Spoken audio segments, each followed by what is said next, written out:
Shalom. మత్తయి సువార్త 18వ అధ్యాయము 19వ వచనము. The gospel according to Matthew chapter 18 verse 19. మీలో ఇద్దరు తాము వేడుకొను దేనిని గూర్చి అయినను భూమి మీద ఏకీభవించిన ఎడల అది పరలోకమందున్న నా తండ్రి వలన దొరుకునని మీతో చెప్పుచున్నాను. Again truly I tell you that if you two of you on earth agree about anything they ask for, it will be done for them by my Father in heaven.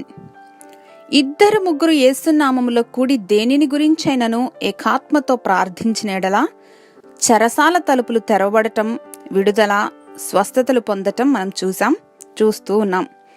ఇక్కడ యేసయ్య అంటున్నారు దేనిని గూర్చి అయినను అని. కొన్ని మాత్రమే అని కాదు, కానీ ఏదైనా పొందుకుంటామని అర్థం. అచంచలమైన విశ్వాసముతోనూ నిరీక్షణతోనూ మనం ప్రార్థించినప్పుడు తప్పక జవాబును పొందుకుంటాం. మనము భక్తిని సాధన చేస్తున్న క్రమంలో దేవుని ఆలోచనలు గ్రహించి దేవుని హృదయానుసారులుగా మార్చబడినప్పుడు our prayer definitely linked to the things that are already in God's heart. హల్లెలూయా. దేవాది దేవుడు తనను గూర్చి మొర్రపెట్టువాని మొరను ఆలకిస్తారని, తప్పక జవాబును అనుగ్రహిస్తారని సంపూర్ణ విశ్వాసముతో దేవుని సన్నిధిని ఆశ్రయిద్దాం.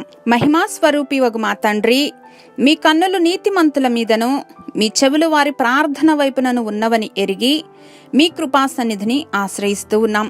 అయినను మా నీతిని బట్టి కాక క్రీస్తు యేసునందు మమ్మను నీతిమంతులుగా తీర్చిన మీ ప్రేమను బట్టి, మాకనుగ్రహించిన ఇట్టి ఆధిక్యతను బట్టి యేసు నామములో కృతజ్ఞతలు సమర్పిస్తున్నాం మా ప్రియ పరలోకపు తండ్రి.